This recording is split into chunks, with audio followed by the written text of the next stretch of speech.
Hi, and welcome to the weekend. I'm your host, Reverend Dave, and this week on Reverend Review, we have a TT-33 manufactured by the Cougar Arms Factory out of Romania and was imported into the United States by the M&M Corporation in Colorado.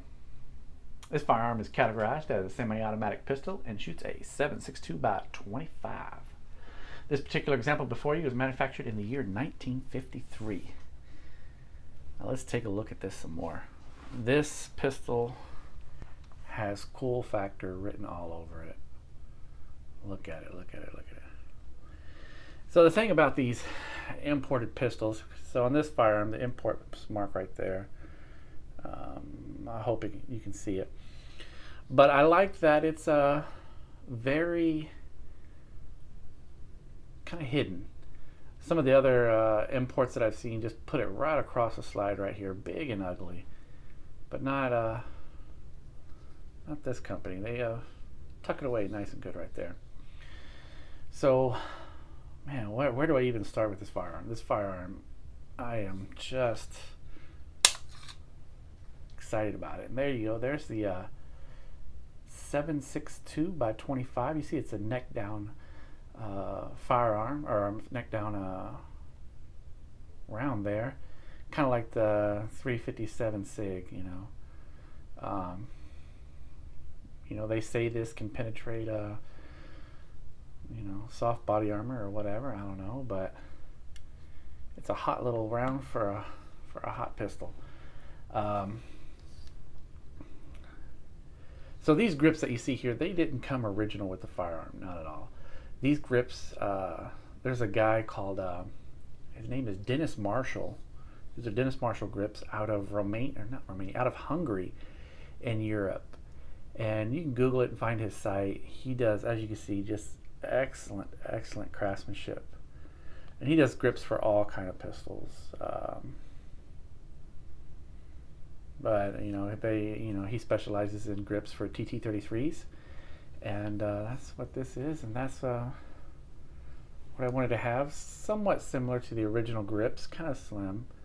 However, one thing that's different about this is when they come imported, there's the original little plastic grips that come with it are cut out right here, and there's like a lanyard loop kind of that sticks out kind of on the bottom corner here. And so for these grips, when I ordered these grips, I failed to mention that I have one with a lanyard loop, and so he just made the full length grip here. And so what I had to end up doing was having the lanyard loop just cut off, smoothed out, and placed on here. So the grip's gonna be on there. The grips it's a nice grip, nice grip. The sights aren't nothing, but I just can't get over how beautiful this pistol is. Of course, this the safety does not get in the way of the wood grips here, which is nice. These firearms are not originally made with safeties. It's just something for import, to be imported into the United States. So now I've had a number of things done to this pistol. I've had this pistol reblued, cleaned up. Also, normally the pistol is with a hammer up like that. The pistol will rack and slide. However, it's not with ease. And so, just like you smooth out in a 1911, you'll smooth it out in there. And so, the gunsmith that I go to, he smoothed it out. So even with the hammer up, it slides pretty nice.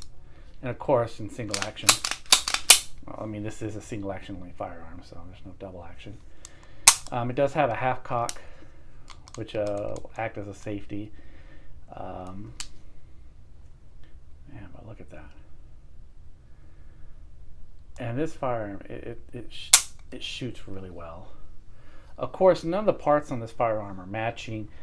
I'm assuming they sort of had something like what the U.S. military did with 1911s, because this is what the Soviets used as their sidearm. In fact, it was supposed to replace the 1895 Nagant revolver However, the Nagant revolver stayed in through World War II, and so did this firearm. And so I'm assuming, or I'm guessing, that throughout the Eastern Bloc, this one was made in Romania, some made in Yugoslavia, of course, the Soviet Union. They were made in, I believe, East Germany and North Korea, probably some other communist countries. But what I thought is really nice, or of course, you can put all the pieces together in a barrel, different firearms, put them all together. None of the parts have to be matching to fit and work well, and that's the case with this. The slide serial number does not match my barrel serial number, which does not match my frame serial number. But that's no matter. It works, it's smooth. In another video, I'll do a takedown video of this firearm. And man, with these new grips, it just feels good in the hand. Feels good when racking the slide, trigger.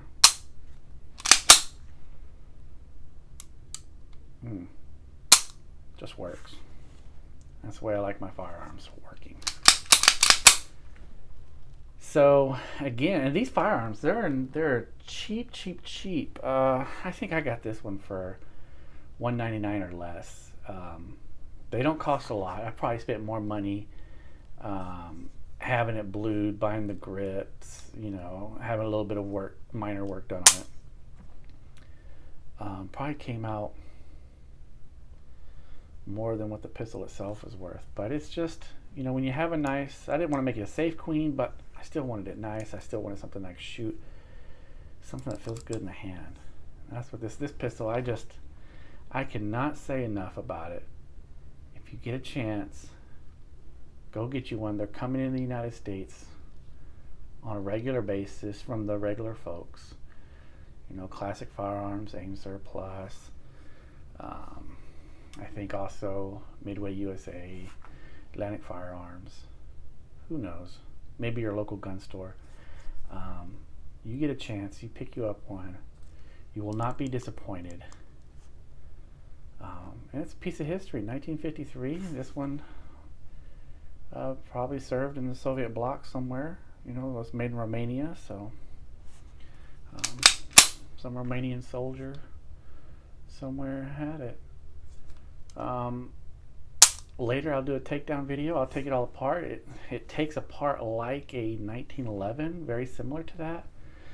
The size is comparable to a 1911.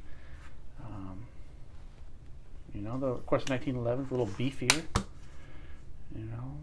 The TT-33 is a little slimmer, but obviously they copied a lot from John Moses Browning, and that's what happens over there. Just a superb pistol, no complaints. Love firing it, love shooting it. This round, let me tell you, it shoots a fireball out of this. Just pow, and just a fireball just comes out. It's something special for sure. All right, well, this is my review of the Romanian Tokarev, sometimes called the TTC or the TT-33C. See you next week.